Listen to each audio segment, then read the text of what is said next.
Welcome back to my channel for a short Sony G-Master episode, and this is a little bit of both. Revisiting my brand new Sony Alpha 7R Mark VI.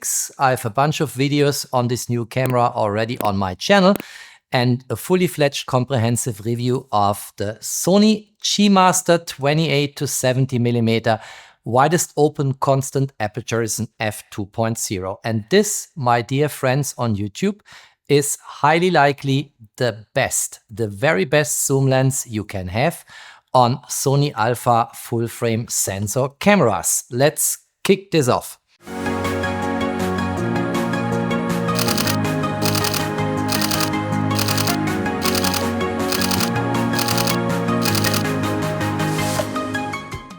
If you have not yet subscribed to my channel, please do so. Subscribe, hit the notification bell, support my work. Many thanks. All right, G-Master. G-Master lenses have an orange G. Here is another example. This is the G-Master Mark II, 24 to 70mm, f2.8, also a constant aperture. Constant aperture, for those of you who are new to the channel, is that you can shoot widest open this lens at f2.8, no matter whether you are at 24mm or any other focal length, here 50mm, here 70mm. And that means constant aperture, so the aperture is not automatically stopping down when you start to zoom. And that's a good thing to have. Now, this lens here is an absolutely terrific lens. And by the way, in the sample images, when I walk you through, I will show you this time both. I will show you this lens shot on my Sony Alpha 1 Mark II, and that was a photo shooting with my photo model Stephanie. So we talk about applications of this lens in people photography, and a second batch of images will be about shooting this lens on landscape in Greece during a vacation, and then I've shot it on my Sony Alpha 7R Mark VI. So you see basically footage of this lens shot on two top-notch Sony Alpha cameras. My first point in this video will about form, size, shape and dimensions. And I have here the G-Master 2 24 to 70, here the G-Master 28 to 70 f2.0. And here I have the Canon RF 28 to 70, also constant aperture f2.0. So that's the Canon equivalent lens to this G-Master lens, which is the main subject of this video. And this lens here, I think I mentioned in one of my Canon videos on the channel, is so good, in my personal own humble opinion, that the existence of the lens justifies to buy a Canon EOS R5 or R5 Mark II camera body just to enable yourself to shoot that lens. So good do I consider this lens to be.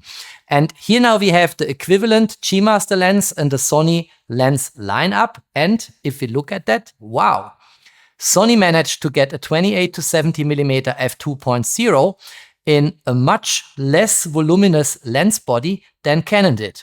And the specifications of these lenses are very comparable. And here we also have a much heavier lens. This lens is super heavy. And I think here we have a more approachable lens with the same specifications when it comes to the focal length range and to the constant widest open aperture, namely in f2.0. I just wanted to show that lens because 28 to 70, in my opinion, and those of you who follow me on the channel know I have the same opinion in the Leica SL lineup. My 28 to 70 f2.8 is my personal standard zoom to go to when I shoot Leica SL cameras with a standard zoom lens. And here we have now the comparable lenses, but both go one stop further than the Leica Vario Elmarit. They actually offer you an f2.0 constant widest open aperture. So just for the sake of reference, in other brands, 28 to 70 f2.0 is more voluminous and much heavier. And now we'll take the Canon lens and put it aside and focus on Sony gear, because that's what we want to discuss in this video here. In a recent video about a Sigma standard zoom for Sony FE mount, the 28-105 Sigma art lens, you saw the same constellation but with the Sigma art mounted on the Sony Alpha 7R Mark VI camera body.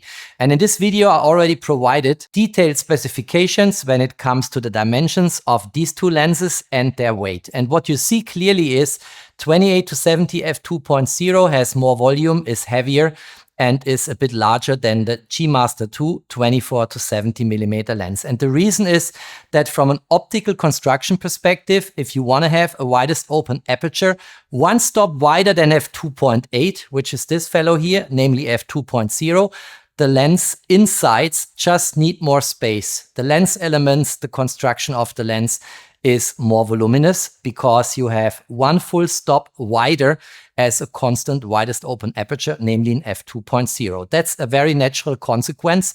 Basically, the price, the expense you have if you want to go from an f2.8 to an f2.0. And that's my first kind of consideration in this video here. Now I will put the G Master 2 aside and we will focus solely on a 28-70 G Master f2.0. The optical construction of the lens is super complex. We have here 20 lens elements in 14 groups, including 6 aspherical lens elements, 1 ED lens element, and 3 super ED lens elements. And that is a very complex construction. And as said before, the volume of the lens is reflecting that it has over a focal length range of 28-70mm, a constant widest open aperture of an f2.0. The minimum focusing distance of the lens is 0.38 meter and the maximum magnification we have is 0.23 times, so 23%. And that is good enough for close-up shootings. And I think I have in the sample images a couple of close-up shots, so I can demonstrate this to you. The background bokeh when shooting this lens wider open or widest open is super smooth and background lights will appear pretty circular because we have a circular aperture with 11 aperture blades and that's plenty. The standard used to be 8 to 9 in the past, now it's here 11 and that creates very nice light spots, soft light spots in the background if you open the aperture widely. Let's have a look at the filter thread so we know how deep the hole will be which it burns in our wallet if we buy filters for that lens. I have here, by the way, a Carl Zeiss T-Star, a coated filter on top of it as a protector. And you see the filter thread here is 86mm. So filters coming for this size are not really cheap and you have to invest a little bit of money if you want to go for a polar filter or a neutral density filter, or here in my case just a protecting UV filter. You should make sure the quality is beyond any doubt. That's why I have a Carl Zeiss filter here with T-Star coating, because then the image quality will be as if I would shoot without a filter. If you put some bad glass on an excellent lens, the outcome will be bad, of course, because the light has to pass through the filter before it reaches the lens and then the sensor. In terms of mechanical elements on the lens, we have here a very nice aperture ring. Listen to the clicks. Very nicely done, and you can stop this down all the way from widest open f2.0 to f22. You have here an automatic mode. This is the red capital A letter here, and then the camera figures out the aperture for you automatically. I never use the A mode because if there is one thing I want to control manually in my shooting, then it's the aperture. So I never shoot in P mode. I never leave the decision what aperture I'm shooting with to the camera. So for me, this is an obsolete setting. I really don't need it. But if you want to use it, there is a convenient mechanical switch on the lens body. So let's say you switched from manually controlling the aperture into automatic mode and you don't want to accidentally slip back and all of a sudden end up at an f22, which is highly likely not what you want, then you can go into automatic mode and lock it. And this is called iris lock in the Sony nomenclature. So we push that button here And now the iris is locked. And let's test it. Even if I apply significant force, I will not accidentally slip back into manual aperture selection. If I want to go back, I unlock it, and then I'm here in manual aperture control. Simple like that. Of course, this works in the same way here with that iris lock switch. Also on the flip side of the coin, if you are a manual aperture shooter and you never want to accidentally end up in automatic mode, you can lock the manual aperture control again via the iris lock switch. Let's turn it on. And then it gets a hard stop here. I cannot accidentally slip into A mode here, but let me say this, if you accidentally end up at an f22, you have a completely different problem. So I'm not so sure this direction of the mechanics really makes a lot of sense. But clearly, if you are an automatic shooter and you lock it, then you don't accidentally slip into a harshly stopped down aperture here in f22 or f16, for instance. So here, the switch makes perfectly sense. If you are a manual aperture shooter, you will very likely not go beyond a point of an f16, f11, something like that. And then you don't slip into A mode accidentally, never. So you don't have a problem here, but you get the point, right? The next mechanical switch on the lens body I want to show you is pretty cool in my opinion. And I spoke about this particular topic many times when talking about zoom lenses on the channel. Some zoom lenses I have and reviewed, they just don't have enough resistance in the zoom ring, and it's not tight enough. And sometimes it happens then if you are, let's say, in the tele setting here, 70mm focal length, and the camera becomes shaky, then all of a sudden the lens tube starts to come in and drives in accidentally. That's not the case here, but I've seen lenses where this actually is the case, and I don't like that at all. So here it's actually pretty fine, but if this is not tight enough for you, then there is a switch here. And that switch says smooth, that's the current setting. So see here, very smooth, very likely what videographers prefer or creative still image shooters. And you can also switch this to tight. And now you need much more force to turn the zoom ring. It has much more resistance, and for me, in many situations, this really is a blessing because it gives me peace of mind that if I dial in 50mm focal length, the lens tube will remain in that position no matter what happens to the camera and the lens. And that is something I really enjoy, I really like. If you want it more creative in a smooth setting, go here again. Very smooth. If you are in tight, much more resistant, you need much more force. It's a very, very cool setting you have here as a mechanical switch or element on the lens body of this G Master lens. 3 more mechanical elements to go. The next one is straightforward. Here is a switch for autofocus and manual focus. Currently the lens is in autofocus mode. If I turn it into manual focus, listen to the click. Then it's in manual focus mode and back into autofocus mode. Then we have a focus ring here. That focus ring is absolutely brilliant. Look at that.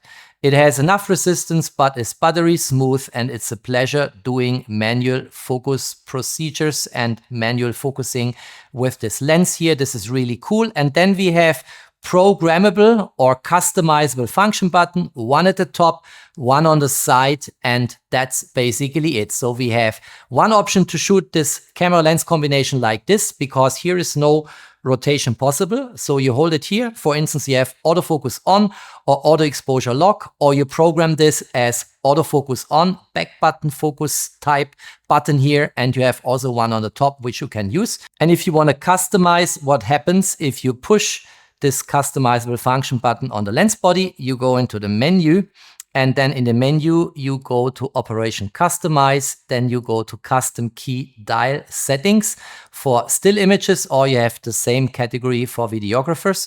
And then you go down here until you come to the graphical representation of the lens button here.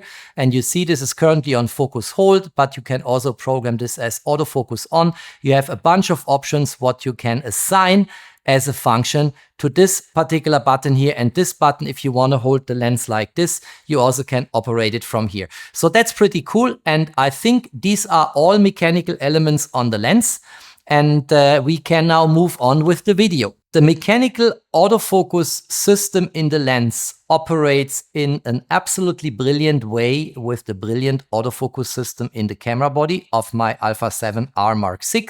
And as I said before, for people photography with Stephanie, I used my Alpha 1 Mark II camera body, and that one is spot on anyway. And the settings for shooting Stephanie in the Alpha 1 Mark II, which is exactly the same menu system as what we have here on the Alpha 7R Mark VI, is on focus mode, of course, continuous autofocus, then on focus area, tracking, expand spot, and on subject recognition, I turned this on and I had this on humans. And for landscape, of course, I use different focusing modes, and the autofocus system of the lens in the way the motors, it's, I think, linear XD motors, how they move the lens elements to find focus. This is so quick, so responsive, so fast, you hardly notice that you have pressed the shutter button to focus. And maybe I show you very quickly this in the current setting. And let's see here. Let me go a bit into the tele area for Jennifer, let's say to 50 millimeter.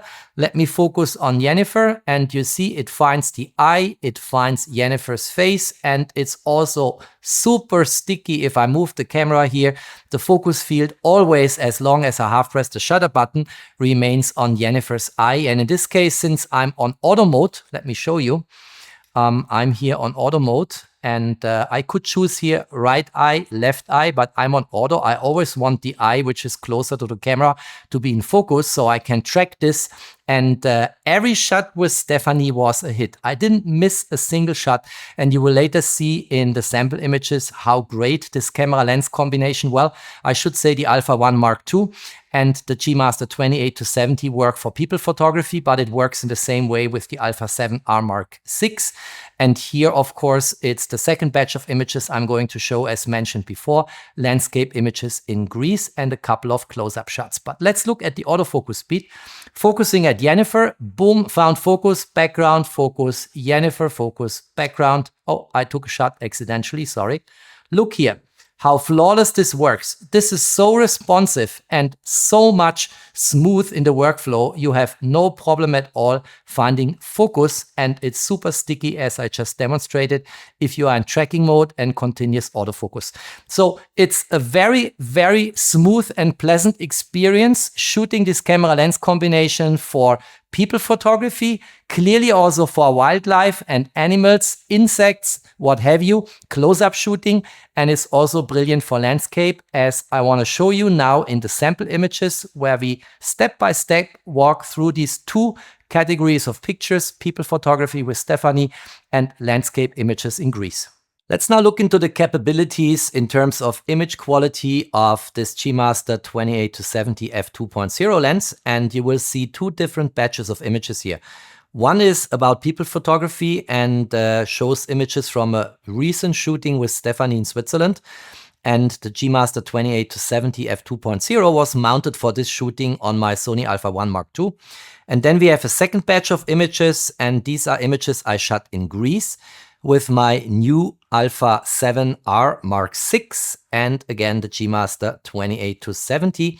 And this is more about landscape photography. So in this way, I can provide you a pretty complete picture about image quality when it comes to this G Master lens, because we look into people photography, we look in a couple of images into close-up capabilities, and we look into landscape and low light capabilities. So this is all coming in the next few minutes when I walk you through sample images. I will not spend a lot of time with each and every of these images, but I want to show you what this lens is capable of. And here the lens was stopped down to an f6.3, and you see Stephanie here, and if I crop into 100%, wow.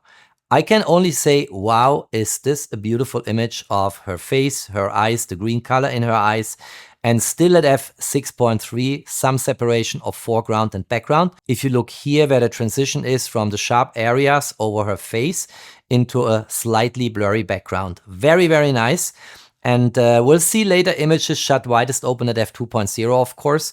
And here is an f2.8 shot. Beautiful dress which Stephanie was wearing here, because it really brings color into the scene. I like this a lot. And look at that. What a nice image of Stephanie. And let's move on here. f2.8 again. Here f2.8 again. Look at that. Every time I was basically releasing the shutter the image came out sharp, crisp, and clear. The Sony Alpha 1 Mark II, in the same ways as the Alpha 7R Mark VI, they have a spot-on, absolutely perfect autofocus system when it comes to human subject detection, eye focus, continuous autofocus, and tracking. And this is kind of an ideal camera for fashion and for people photography because it never misses a shot. And here I was shooting at 70mm, ISO 100, f2.8, 1/1000 seconds. And look at how this is coming out here from this camera lens combination. Very nice, beautiful. Here, by the way, this is also 70mm, what I showed you before. This was 54mm, and here we had a 70mm situation. Then we were seeing here a cat, and this cat was resting, completely ignoring me, a little bit arrogant, which is behavior you typically have with cats. 70mm again, this time f2.0, pinpoint sharp, and very smooth transition from sharp areas in the image into a very blurry and later with more distance, super soft background. Look at that. Then we have Stephanie on a swing here. f2.0, widest open, 1/1250 seconds. And no matter what the motion is, the lens will track it, will stay sticky on her eye, and the image will be sharp and in focus. This is at a focal length of 58mm. You will later see in the landscape images more wide angle images, of course, at 28mm. In people photography, I like to have at least a normal focal length, here 50mm. And here I was freezing the motion with 1/2000 seconds. Again, widest open, f2.0. And be aware that widest open is always the biggest challenge for the lens because the depth of field is more shallow than if you stop the lens down to a more closed aperture. And everything is pinpoint sharp, frozen in motion here. Look at Stephanie. Very nice. By the way, she has a nice watch. I didn't realize when I was doing the shooting. Nice color, suits her well. Let's continue. Here she was on a swing again. You see her shoes are not touching the ground, but the focus is always sitting on the eyes. And again, f2.0, widest open, 1/1600 seconds. Very nice here again on the swing. Look, it never misses the focus. No matter what motion you have, you just have to increase the shutter speed to freeze the motion. The focus field will always sit on her eyes at f2.0, and of course even more if you stop down to f2.8, f5.6, what have you. More of this. Look here, you see even the wind from swinging blowing into her hair. It's always sharp. This camera lens combination, the Alpha 1 Mark II and the G Master 28-70, this is a winning team. If you're in people photography, this is clearly an absolutely terrific gear you can use for your shootings. You see here swinging her. The focus is sticky on the eye no matter how fast she was swinging. That always worked. Here a couple of nice shots. They are all shot widest open at f2.0. I actually think in people photography, shooting this lens widest open is almost an obligation. It's a must because you get this beautiful separation of foreground from background if you look here, and where the focus is supposed to sit, namely on one or the other eye, it's always pinpoint sharp. This was at a focal length of 55mm, as I said, widest open f2.0. Here again, looking a bit provocative. Nice picture. Here looking serious, f2.0, 53mm focal length, 1/640 seconds.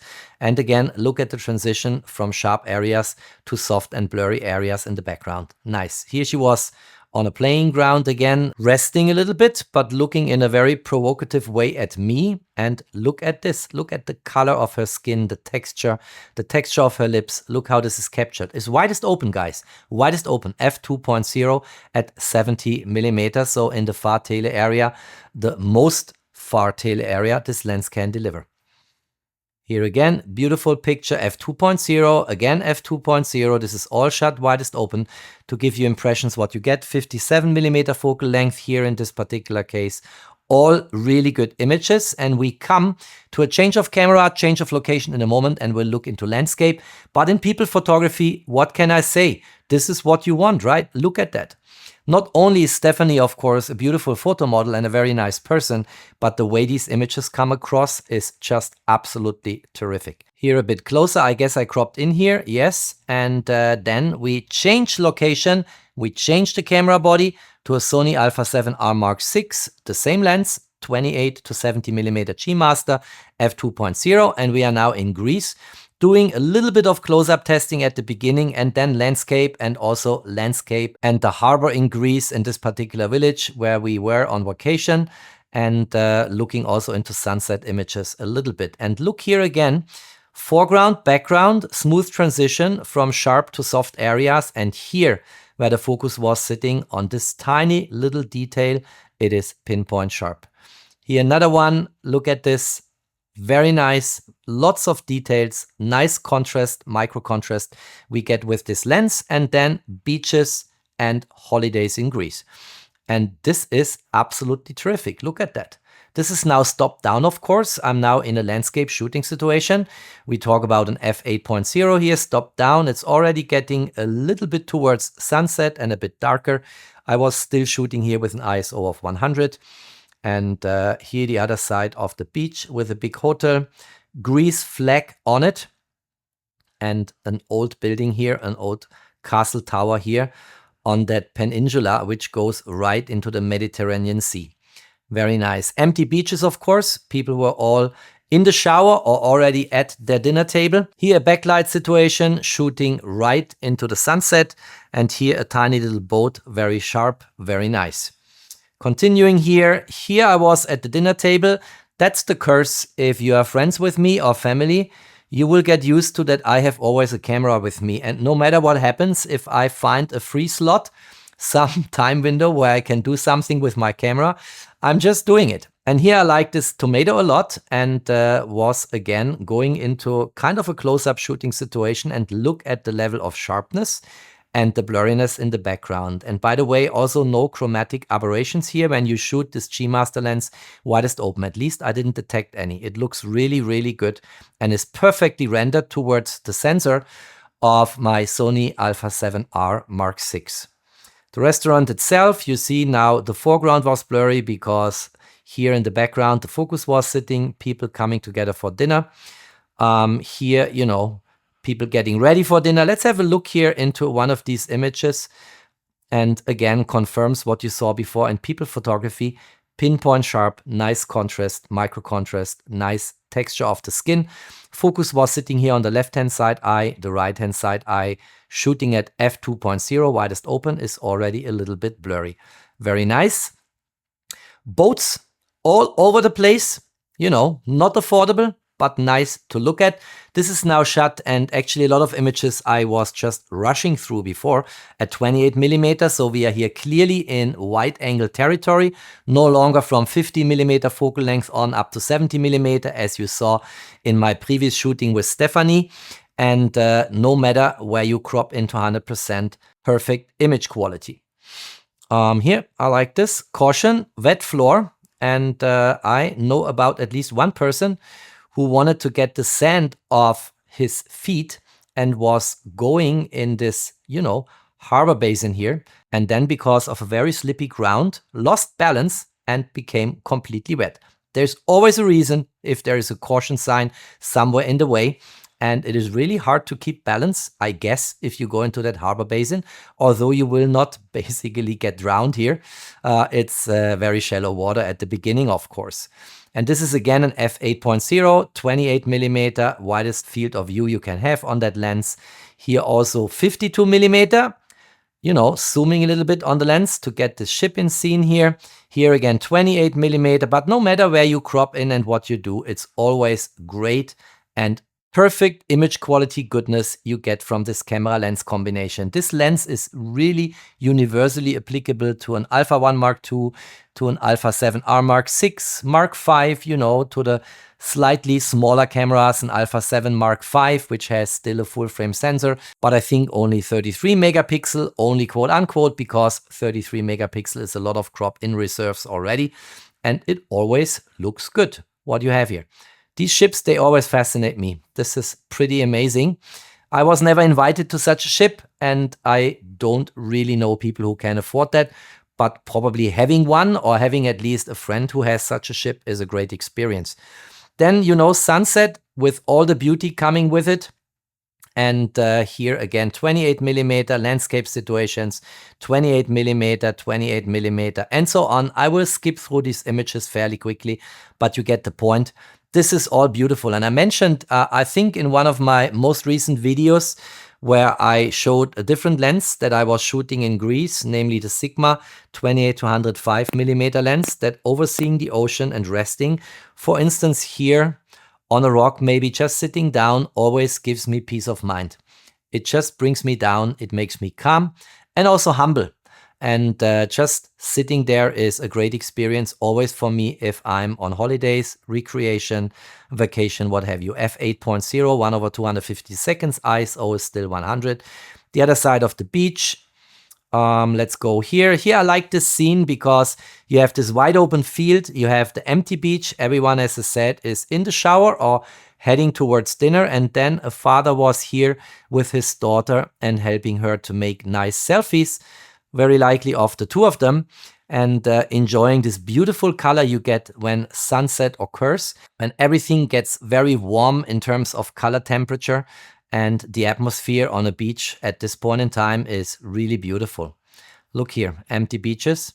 I think that's it. I don't think there is much more I wanted to show. Here I'm shooting at 2500 ISO, 4000 ISO. Let's crop in for a moment. Lights at the horizon here. This is different restaurants here on the other side of the harbor. Very nice, but also low light capabilities, of course, of the Sony Alpha 7R Mark VI are excellent.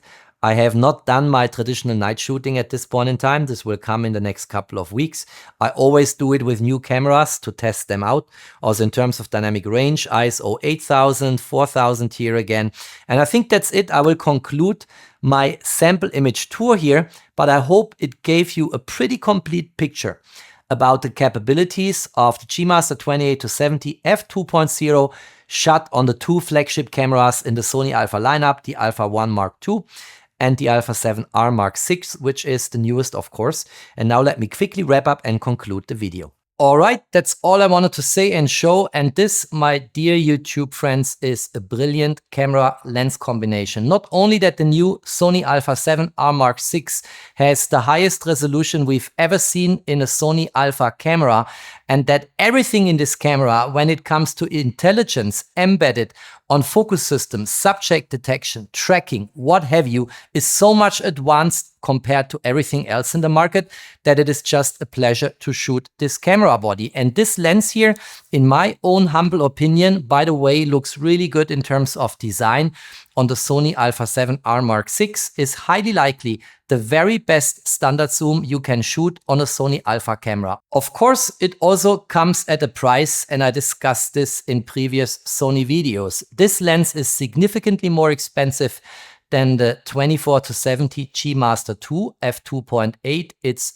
much more expensive than the Sigma Art 28-105mm, and it also has substantial weight, namely 912 gram, which is the last data point of the specifications I wanted to provide here at the end of the video. But as you hopefully saw in the sample images, you get so much in return in terms of image quality. Of course, for a purchase decision, what you also need to consider: are you fine if your focal length range in the widest angle setting starts with 28mm, or do you need 24mm? Then the G Master 2 24-70 is the better alternative as a standard zoom for you.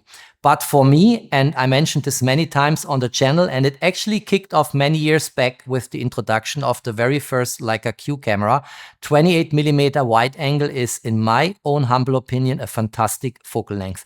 So for me, 28-70 is definitely enough. I don't need 24-70. I appreciate if I can go wider to 24mm, but if it starts at 28mm, so be it. If the lens otherwise is terrific, I'm fine with that. All right. If you liked that video, don't forget to drop me your thumbs up. Stay tuned on my channel. There's always more to come. Thanks for watching. Stay safe and healthy. And of course, peace out.